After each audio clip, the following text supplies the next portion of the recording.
Saudara-saudari terkasih, apakah saudara sudah memulai hari ini dengan penuh sukacita dan punya niat untuk berbuat baik meskipun kecil? Semoga Tuhan memberkati niat baik saudara. Sebetulnya semua orang, kita semua ingin hidup bahagia. Ingin hidup dalam damai sejahtera, dalam persaudaraan, dalam kasih, semuanya begitu. Dan itu tertanam di dalam hati kita. Namun seringkali kita tidak mengalami semua itu, meskipun kita menginginkan, meskipun kita mengharapkannya. Mengapa bisa terjadi? Pertama, karena kita tidak tahu caranya. Yang kedua, kita keliru mengambil jalan untuk bisa sampai pada hidup yang penuh dengan kedamaian, ketenangan, kesejahteraan, dan sukacita. Orang mengatakan salah arah atau kehilangan arah, sehingga tidak bisa sampai pada apa yang dicita-citakan. Sebetulnya hidup bahagia, hidup damai sejahtera, hidup penuh syukur dan persaudaraan itu tertanam di dalam diri kita masing-masing. Karena itulah sebetulnya jati diri kita yang sebenarnya. Tuhan memang menciptakan kita untuk itu. Namun prosesnya tidak semuanya sama. Suatu ketika kita bertumbuh dan akan sampai pada apa yang kita harapkan itu. Sebetulnya sederhana, yang namanya hidup bahagia, hidup dalam kedamaian, dalam syukur, sukacita, dan persaudaraan adalah hidup di dalam roh. Karena semua yang saya sebut tadi, yang kita harapkan itu adalah buah-buah roh. Maka kalau hidup di dalam roh, ya buahnya sukacita, damai sejahtera, syukur, persaudaraan, kerukunan, kegembiraan. Namun seringkali kita lupa bahwa untuk mencapai itu semua memang harus hidup di dalam roh. Sementara kebanyakan di antara kita lebih memperhatikan tubuh, pikiran atau daging, kedagingan.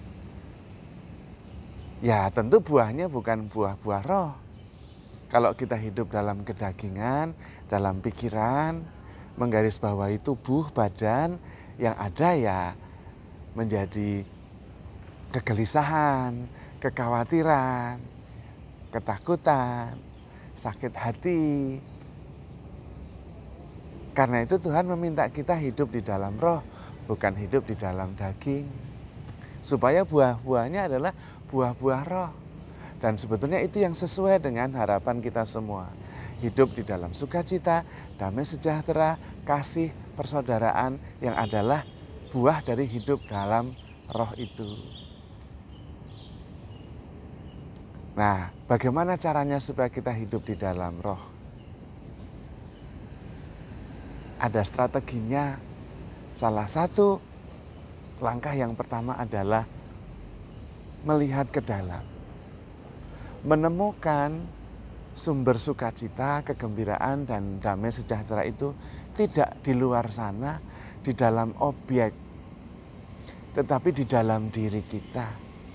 Semuanya sudah ada, bukan untuk menjadi makin bahagia, makin damai sejahtera, makin penuh cinta kasih, tetapi hanya sekedar sadar dan menemukan yang sudah ada.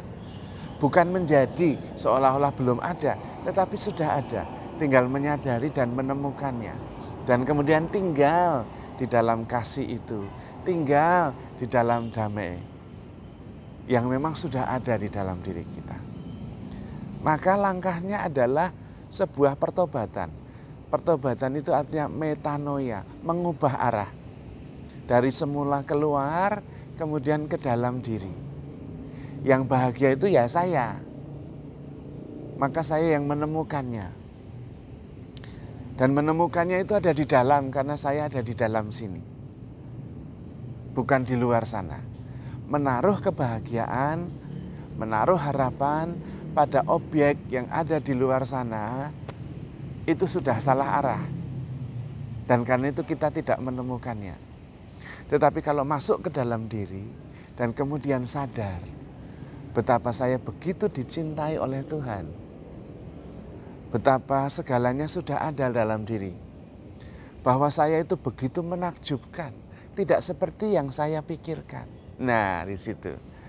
Mulai dari situ kemudian tumbuh sebuah kesadaran yang mengarahkan kita pada arah yang tepat, yaitu hidup di dalam roh yang akhirnya adalah buah-buah roh, seperti yang kita cita-citakan. Maka ada beberapa tanda bahwa kita sudah sungguh-sungguh mengarah pada pertumbuhan rohani. Yang pertama adalah sadar bahwa saya bukan pikiran saya.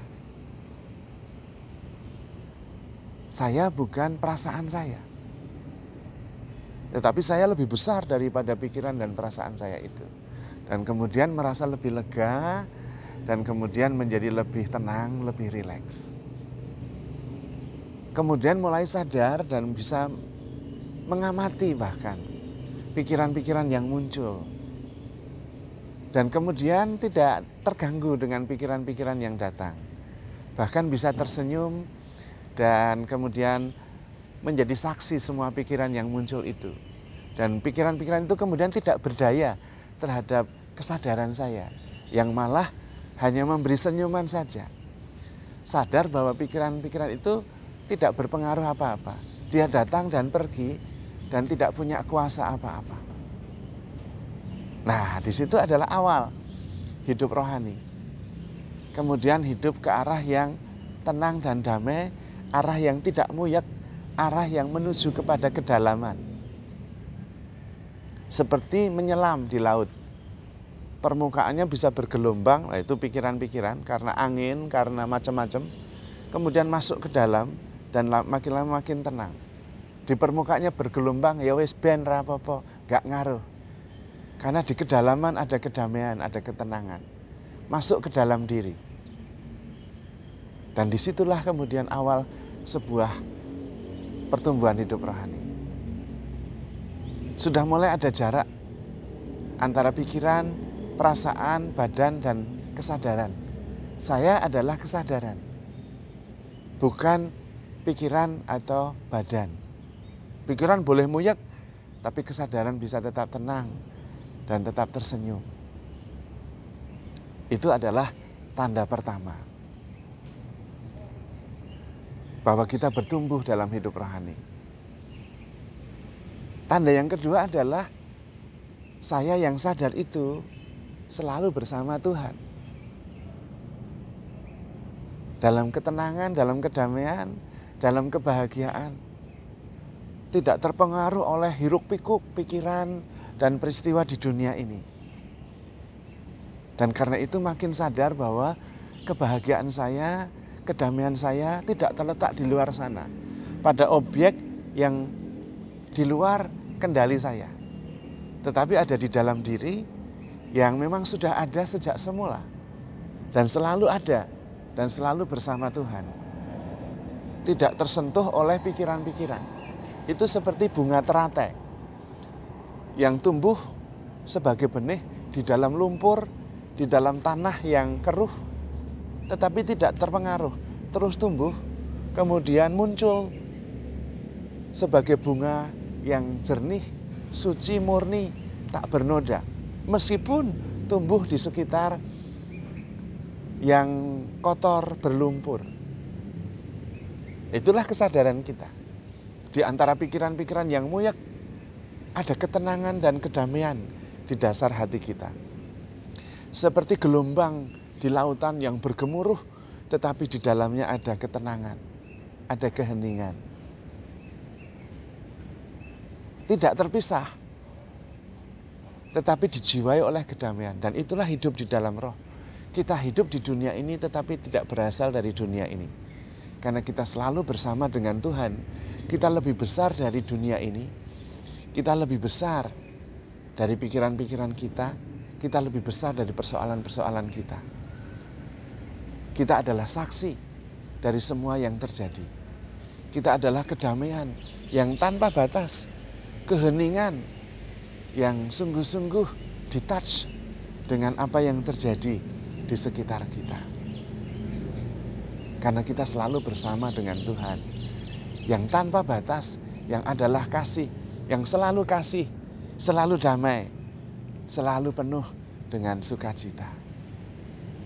Dan karena itu bergerak dan mempengaruhi segalanya. Bahkan kemudian gelombang yang terpengaruh oleh angin itu lama-lama terpengaruh oleh keheningan dan kedalaman dari lautan yang kemudian membuat gelombang itu menjadi tenang. Itulah juga kesadaran yang kemudian begitu kuat mempengaruhi pikiran-pikiran sehingga kita menjadi lebih tenang, lebih jernih dalam berpikir, dalam bersikap. Karena mengalir dari kedalaman, bukan dari luar, sehingga kita menjadi gelisah atau galau. Nah, dengan cara itu kita bertumbuh dalam hidup rohani. Kita hidup di dalam roh, bukan hidup di dalam daging. Maka buah-buahnya adalah juga buah-buah roh. Damai sejahtera, sukacita, kasih, persaudaraan. Dan bukan kegelisahan, kekhawatiran yang terus-menerus mengganggu kita. Kita tetap di dunia ini, tetapi bukan dari dunia ini. Kita tetap berpikir, berbadan, tetapi kita adalah kesadaran yang mendasari semuanya itu. Kita tetap bersama dengan Tuhan yang selalu mengasihi kita. Karena Allah adalah kasih. Kita begitu dikasih oleh Tuhan. Maka saudara-saudari terkasih, handle yourself with care. Hiduplah di dalam roh, dalam damai dan sukacita, because you are loved. Tuhan memberkati.